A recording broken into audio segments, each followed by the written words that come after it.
Friends, info market channel में आप सभी का स्वागत है। फ्रेंड्स, आज की इस वीडियो में आपको बताऊंगा कि जब हम वोटिंग दे देते हैं, वोटिंग हमारी हो जाती है, तो वोटिंग के बाद जो है उसका क्या होता है, कैलकुलेशन होता है।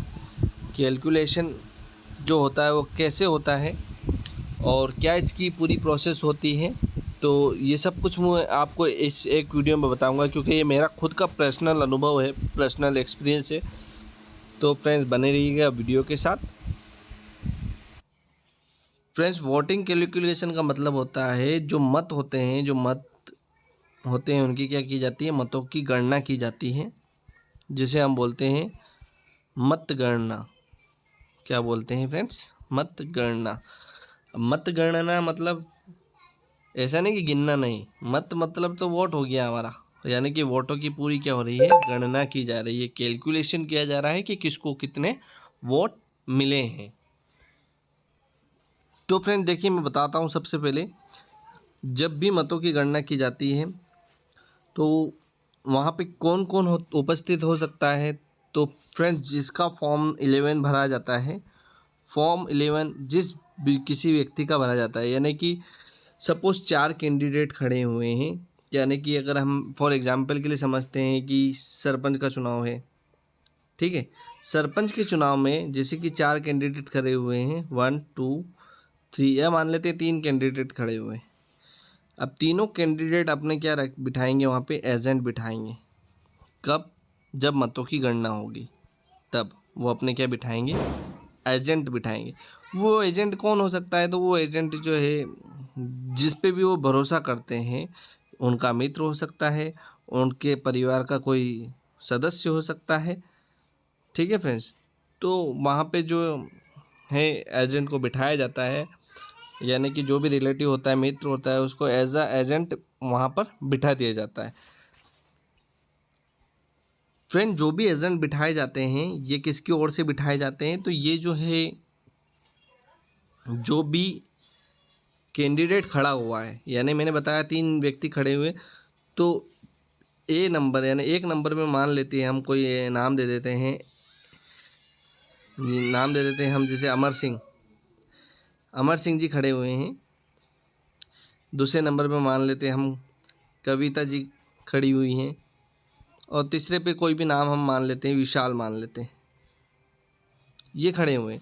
अमर सिंह जी ने अपना एजेंट जो है अपने किसी रिलेटिव को बना दिया, यानी कि जिसको, या फिर किसी मित्र को जिसको अच्छे घनिष्ठ रूप से वो जानते हैं, जिसको भी मर्जी होती है, यानी कि वो मतलब वहाँ का सदस्य भी होना ज़रूरी है। यानी सदस्य का मतलब ये है कि वो वोटर लिस्ट में उसका नाम होना भी ज़रूरी होता है। और किसी किसी राज्य में जो है वोटर लिस्ट में नाम नहीं भी होगा तो एजेंट के रूप में उसको नियुक्ति देने का प्रावधान है, ठीक है फ्रेंड्स। तो अमर सिंह जी ने मान लो बबलू नाम के व्यक्ति को बिठा दिया एक एजेंट के रूप में। इन्होंने जो है इनके किसी मित्र को बिठा लिया, जिसका नाम राज मान लेते हैं, और इन्होंने अपने भी किसी मित्र को बिठा लिया, जिसका नाम हम मान लेते हैं राहुल, ठीक है फ्रेंड्स। तो इन तीनों ने अपने अपने जो है एक एजेंट को बिठा लिया कि भाई जब गणना हो तब आप वहाँ पे उपस्थित रहिएगा। अब जब गणना होती है फ्रेंड्स, तो वहाँ पे कौन कौन मौजूद होता है? एक तो पीठासीन जो अधिकारी होता है, पीठासीन अधिकारी वहाँ मौजूद होता है, ठीक है। उसके बाद पीठासीन अधिकारी के जो सहयोगी होते हैं, सहयोगी जो कि उनकी संख्या 2 3 4 जो भी उनके साथ होंगे पीठासीन अधिकारी के साथ, वो वहीं मौजूद रहेंगे काउंटिंग के समय, ठीक है फ्रेंड्स। और उसके अलावा और कौन मौजूद होगा? तो और मौजूद होंगे जैसे कि जो एजेंट है, ये मैंने सरपंच के लिए नहीं बता रहा हूँ, पंच भी इसमें आ गया है। जनपद पंचायत के जब चुनाव होते हैं तो उसके जो सदस्य का फॉर्म भरते हैं वो भी इसमें आ गया है, और साथ ही जिला पंचायत का भी इसी में आ गया है, ठीक है फ्रेंड्स। तो जो भी एजेंट होते हैं उनकी नियुक्ति जो है, जो कैंडिडेट होते हैं खड़े, वही कर लेते हैं। और वो कैसे करते हैं? तो वो फॉर्म 11 उनको भरना होता है। फॉर्म 11 भरने के बाद वो फॉर्म 11 जो ही ये एजेंट ले जा करके किसको देते हैं, पीठासीन अधिकारी को देते हैं, और वो फॉर्म पीठासीन अधिकारी रख लेता है। और रखने के बाद फ्रेंड क्या करता है, वो उस पर सील सिग्नेचर कर देता है, और उसके बाद एक पास जारी कर देता है कि भाई हमने इनको भी नियुक्त कर दिया, किसके कहने पर, तो जो भी कैंडिडेट है उनको कहने पर उनका एजेंट। ठीक है फ्रेंड्स। अब फ्रेंड्स क्या होगा कि जो आपका वोटिंग एरिया था, यानी कि ये मान लेते हैं यहाँ पे चुनाव हुआ था, यहाँ पे जो है वोटिंग की गई थी, मान लेते हैं ये कोई सा वार्ड है, हम मान लेते हैं वार्ड क्रमांक 10 ये है। अब वार्ड क्रमांक 10 में मतलब अलग अलग वार्ड रहते हैं, तो सभी जगह की प्रोसेस एक सेम ही होती है। तो मैं एक उदाहरण के लिए सिर्फ एक वार्ड अपन ले लेते हैं, वार्ड क्रमांक 10। ठीक है। तो फ्रेंड्स अब इसमें क्या होता है कि ये जो एरिया हो गया, इस एरिया में मान लेते हैं एक डोर इधर है, एक डोर इधर है, यानी कि दरवाज़ा है। ये दो दरवाज़ा है, दो दरवाजे इसलिए हैं क्योंकि एक तरफ से तो एंट्री मिल गई और दूसरी तरफ से क्या हो गया, एग्जिट हो जाए, है ना। तो जब वोटिंग होती है तो इन दोनों दरवाज़ों को क्या कर लिया जाता है फ्रेंड्स, क्लोज़ कर दिया जाता है। ये दोनों ही दरवाजे क्या हो जाते हैं, बंद कर दिए जाते हैं। जो विंडो होती है, जो खिड़कियां होती है, उसको भी क्या कर देते हैं, क्लोज़ कर देते हैं। क्योंकि जब वोटिंग होती है तो उस समय किसी को भी अंदर नहीं लिया जाता है, केवल कौन होता है, तो पीठासीन अधिकारी और पीठासीन अधिकारी की टीम। ठीक है फ्रेंड्स, उसकी जो टीम होती है उनकी टीम, और उसके साथ जो एजेंट्स होते हैं, एजेंट्स कौन, मैंने बताया था फॉर्म 11 जिनका भरा गया है वो एजेंट्स। ठीक है। दो फॉर्म होते हैं, एक फॉर्म 10 होता है, तो उसकी मैं इसलिए नहीं बता रहा हूँ क्योंकि हम काउंटिंग की बात कर रहे हैं। फॉर्म 10 जो होता है, फॉर्म 10 कब भरा जाता है, जब वोटिंग प्रक्रिया चल रही होती है, उस समय अगर किसी को बिठाना होता है वोटिंग प्रक्रिया के दौरान, तब फॉर्म 10 भरा जाता है। अभी हम फॉर्म 11 की बात कर रहे हैं क्योंकि ये काउंटिंग के समय भरा जाता है ना। ठीक है फ्रेंड्स। अब फ्रेंड्स क्या किया जाता है कि मैंने आपको बता दिया था डोर वगैरह क्लोज़ हो गए हैं, विंडो भी पूरी क्लोज़ हो गई है। अब क्या होता है, यहाँ पे वो क्या करेंगे, पूरी टेबल लाइन वार से जमा देंगे। यहाँ पर टेबल पूरी लाइन वार से जमा देंगे, यानी इस एरिया को पूरा क्लोज़ कर देंगे टेबल के थ्रू। मैं कुर्सियों की बात नहीं कर रहा हूँ, टेबल के थ्रू, है ना। और यहाँ पे क्या रख देंगे, वो कुर्सियाँ, जितने एजेंट है उतनी कुर्सियाँ रख देते हैं। और ये जो एरिया है यहाँ पे क्या बिछा लेते हैं, वो एक दरी बिछा लेते हैं। और दरी बिछाने के बाद पीठासीन अधिकारी और उनकी टीम क्या होती है, यहाँ बैठ जाती है। और ये जो कुर्सियाँ हैं, इन कुर्सियों पे कौन बैठता है फ्रेंड्स, ये जो सामने कुर्सियाँ लगी होती हैं इन पे बैठते हैं एजेंट्स। कौन बैठता है फ्रेंड्स, एजेंट्स बैठता है। अब क्या करेगा, जो पीठासीन अधिकारी होता है, एजेंट्स को बिठाने के बाद जो मतगणना पेटी होती है जिसमें वोटों को डाला गया था, उस पेटी को क्या करेगा, खोलेगा इन सभी एजेंट के सामने। और खोलने के बाद क्या करेगा, उस पेटी को बीच में बिखर देगा। यानी पूरी पेटी खोलने के बाद जितनी भी पर्चियाँ थी वो सब क्या हो जाएगी, यहाँ बीच में रख दी जाएगी, जो जितनी भी पर्चियाँ, सारी पर्चियाँ। उसके बाद पीठासीन अधिकारी क्या करेगा, पर्चियाँ सारी रखने के बाद, ये सारी पर्चियाँ हैं, पर्चियाँ यहाँ पे हैं। अब पीठासीन अधिकारी क्या करेंगे और उनकी टीम क्या करेगी, सारी पर्चियाँ, यानी कि हम मान लेते हैं कि चुनाव हुए थे और चुनाव के समय क्या क्या था, मैंने बताया था जिला पंचायत सदस्य का चुनाव हुआ है, जनपद पंचायत सदस्य का चुनाव हुआ है, सरपंच का हुआ है, पंच का हुआ है। तो कितनी स्लिप हो गई हमारे पास, 4 पर्चियाँ हुई। अब चारों का जो कलर होगा वो क्या होगा, डिफरेंट कलर होता है। ये तो सभी को पता है, नॉर्मल सी बात है। जब हम डालने जाते हैं, वोटिंग करने जाते हैं, तब हम देख लेते हैं कि भाई 4 पर्चियाँ हैं, क्योंकि एक जिला पंचायत सदस्य की, एक जनपद पंचायत सदस्य की, एक पंच की, एक सरपंच की। और अगर एक ही चुनाव हुआ तो एक जैसी पर्चियाँ रहेगी, यानी कि सरपंच का अगर चुनाव हुआ तो सेम पर्ची रहेगी। और अगर 4 चुनाव एक ही बार में हो रहे हैं तो चारों पर्चियाँ रहेगी, और चारों का कलर क्या होगा, डिफरेंट होता है। ठीक है फ्रेंड्स। अब ये क्या करेगा, सपोज 4 चुनाव हुए तो ये बोलेंगे कि एक वाइट वाली आप कलेक्ट कर लो, ग्रीन वाली आप कर लो, रेड वाली आप कर लो, ब्लैक वाली, यानी जो भी कलर है सब अपने अपने कलर क्या कर लेंगे, चूज़ कर लेंगे, और वही पर्ची ये क्या करेंगे, सिलेक्ट करेंगे। पर्ची सिलेक्ट का मतलब है कि वही पर्ची ये क्या करेंगे, पिक करेंगे, उठाएंगे। ठीक है फ्रेंड्स। अब सारी पर्चियाँ ये अपनी पर्ची जमा लेंगे, ये अपनी जमा लेंगे, ये अपनी जमा लेंगे, ये अपनी जमा लेंगे। अब उसके बाद ये क्या करेंगी, लाइन वाइज, यानी कि अगर पहले 4 चुनाव अगर हुए हैं, 4 अगर चुनाव हुए हैं, तो सबसे पहले ज़िला पंचायत, उसके बाद जनपद पंचायत, उसके बाद पंच, और फिर एंड में ये किसकी पर्ची देखते हैं, सरपंच की। यानी कि सपोज मान लेते हैं कि इन महोदय ने जिला पंचायत सदस्य की पर्ची कलेक्ट की, इन्होंने जनपद पंचायत की, इन्होंने पंच की, और इन्होंने सरपंच की। तो अब बाकी पर्चियाँ क्या होगी, जनपद, पंच और सरपंच की पर्चियों को क्या करेंगे, वो आप बंडल बना करके साइड में रख देंगे, अपने अपने साइड में रख देंगे। अब जिला पंचायत की जो पर्ची है, वो क्या करेंगे, जिला पंचायत की पर्ची को तो आपस में आधी आधी डिस्ट्रीब्यूट कर देंगे, आधी ये रखेंगे, आधी ये रखेंगे, आधी ये, और काउंट करेंगे, है ना। काउंट मतलब कितनी पर्चियाँ हैं। ठीक है। अब ये काउंट क्यों कर रहे हैं, सपोज मान लेते हैं वार्ड 10 का जब हम देख रहे हैं, वार्ड 10 में टोटल मत यानी कि टोटल जो वोटर्स थे वो 400 थे। ठीक है फ्रेंड्स, 400 वोटर्स थे, लेकिन 400 के 400 ही तो पूरे आएंगे नहीं। वोट देने मान लेते हैं हम कि उसमें से आए 250, कितने वोट देने कितने आए, ओनली 250 लोग आए। तो जो पर्ची होगी फ्रेंड्स वो कितनी होगी, 250। तो ये क्या करेंगे भाई, ये भी काउंट करेंगे, ये भी काउंट करेंगे, ये भी काउंट करेंगे, काउंट करने के बाद टोटल पर्ची कितनी होना चाहिए, 250। ठीक है फ्रेंड्स। अब फ्रेंड्स 250 पर्ची गिन लेने के बाद, क्योंकि 400 वोटर्स ज़रूर थे लेकिन आए थे कितने, 250। ये कैसे पता चला कि 250 आए थे, तो भाई मैंने बताया था फॉर्म 10 लिया जाता है। फॉर्म 10 जब भरा जाता है तो अपने अपने एजेंट को बिठाया जाता है उस समय जब वोटिंग होती है। तो वो उनको क्या करते हैं, वोटर लिस्ट दी जाती है। ये वोटर लिस्ट कौन देता है, तो कैंडिडेट जो खड़ा होता है वही देता है कि भाई ये वार्ड 10 की क्या है, वोटर लिस्ट है।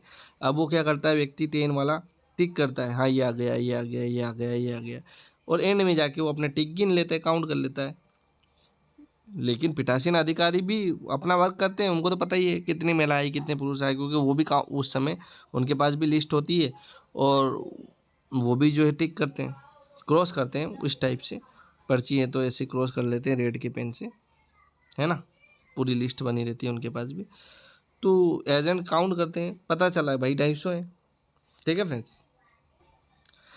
अब 250 तो हो गए, लेकिन अब क्या करेंगे, वो जो पीठासीन अधिकारियों का 250 पर्ची पूरी ले लेगा, वो क्या करेगा, सपोज ये मान लेते हैं हम, ये हमारे पीठासीन अधिकारी हैं, ये उनके सहयोगी 1, 2 और 3 पीठासीन अधिकारी क्या करेंगे, 250 पर्ची लेंगे, और 250 पर्ची में से क्या करेंगी, अब मान लेते हैं हमने क्या माना था कि 3 जने हैं, 1 2 3 कैंडिडेट खड़े हुए थे।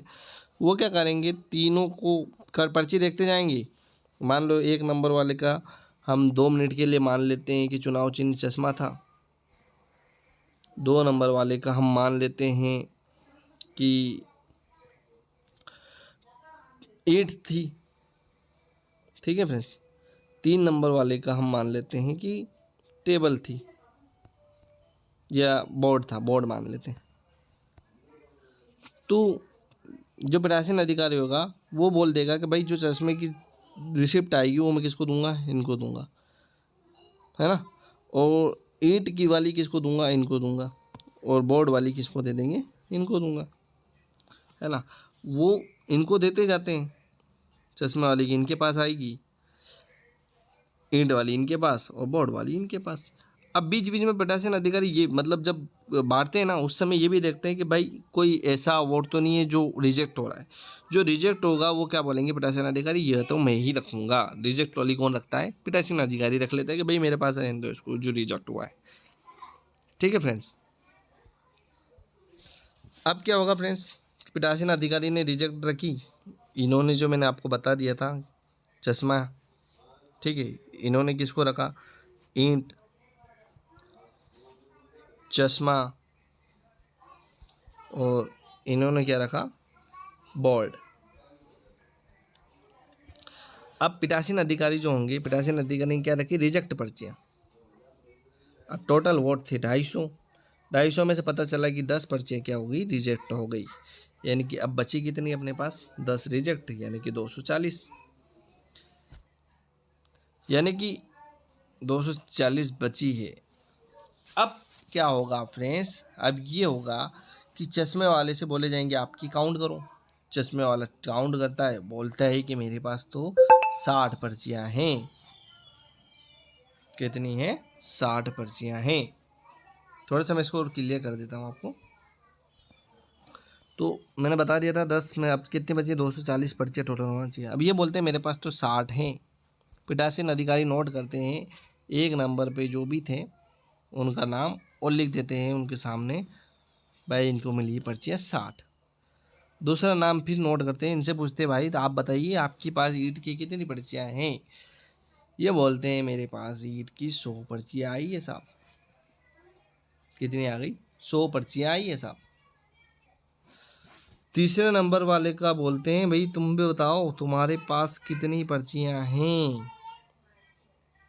तो बोलते हैं हमारे पास जो हैं 80 ही पर्चियाँ हैं। अब हम टोटल लगाते हैं भाई, ओ माय गॉड, ये तो कितनी हुई, 240 हो गई।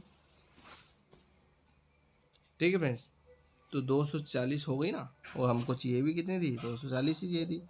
100 8 8 6 6 12 13 14, है ना। अब तो ये क्या होगा, रिजल्ट घोषित हो गया ना भाई, ईंट वाले के पास 100 है, इनके पास कम है, इसके पास ज़्यादा है। ये किसका हुआ अभी फ्रेंड्स, यानी कि वार्ड 10 में नतीजा क्या मिला कि ईंट वाले का 100, चश्मे वाले का 60, और जिसके पास बोर्ड था उसका 80। ठीक है फ्रेंड्स, ये जिला पंचायत वाला वार्ड में ख़त्म हो गया, है ना। वार्ड 10 में इसका रिजल्ट आ गया। सपोज मान लेते जनपद का है, तो जनपद में भी ये वार्ड 10 का ही कंप्लीट हुआ। अभी रिजल्ट मतलब इन दोनों का भी रिजल्ट पूरा नहीं आया है। क्यों नहीं आया है, क्योंकि ये तो वार्ड 10 की बात हो रही है ना। ऐसी सभी वार्ड में कैलकुलेशन होता है। फिर ऐसे ही हम बात कर ले पंच की।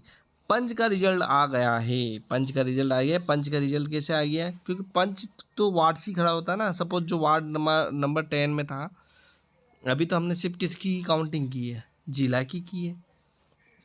क्योंकि मैंने आपको बोला था कि 1 2 3 4 चारों ने अलग अलग करी थी, और सबसे पहले हम किसको लेके चल रहे थे, जिला को।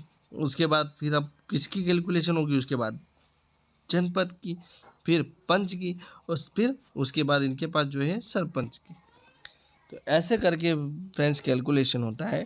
जो रिजेक्ट पर्चियाँ होती है वो मैं आपको बता देता हूँ उसका क्या होता है। जो रिजेक्ट पर्चियाँ इनके पास आती है, वो क्या करते हैं, खड़े होते हैं, बता देते हैं भाई ये रिजेक्ट है, और पूरी चीज़ बता देते हैं क्यों रिजेक्ट है। किसको बताते हैं, जो भी वहाँ एजेंट उनका मौजूद होता है, और उसको भाई उनके प्रतिद्वंदी भी तो होंगे। जिला से भी कोई एक तो खड़ा नहीं होगा, अकेले के लिए तो वोटिंग होती नहीं है। 3 4 जने जो भी उनके 3 4 एजेंट है, अलग अलग अपने अपने एजेंट भेजते हैं। तो जिले वाले जो भी एजेंट है उनको बता देंगे भाई तुम जिले वालों में से कितने एजेंट है, कि 2 एजेंट हम हैं, तो साहब इधर आ जाओ, बता देता हूँ ये 10 रिजेक्ट पर्चियाँ हैं। ठीक है फिर, तो इस तरह से पूरा कैलकुलेशन किया जाता है। वार्ड का रिजल्ट जो है, वार्ड जो भी वार्ड से खड़ा होता है, पंच का रिजल्ट उस वार्ड में से उसी दिन तय हो जाता है। उसके बाद सरपंच का जो है सभी वार्ड में अलग अलग देखना पड़ता है, किस वार्ड में किसको कितना मिला है, और जिसको जितना मिलता जाता है। मैं इसको भी थोड़ा सा क्लियर कर ही देता हूँ, 1 मिनट में वीडियो अपन ख़त्म कर देंगे।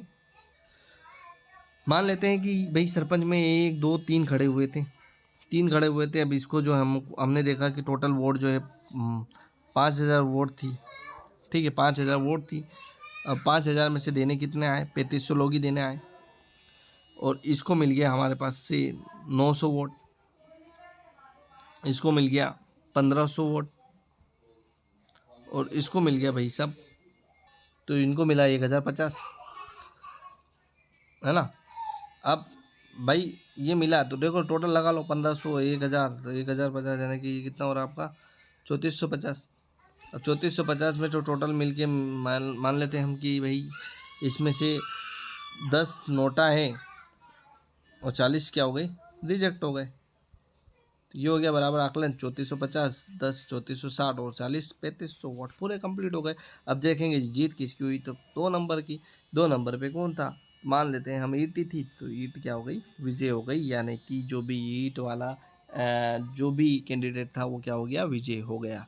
इसी तरह से कैलकुलेशन पूरा होता है। फ्रेंड्स उम्मीद करता हूँ आपको अच्छे से समझ में आ गया होगा। वीडियो अच्छी लगी है तो प्लीज़ लाइक और शेयर कीजिएगा। देखिए मैंने इतनी लेंदी वीडियो जरूर बनाई है लेकिन पूरी अच्छे से समझा दी है। उम्मीद करता हूँ आपको अच्छे से समझ में आ भी गया होगा। Thank you for watching friends.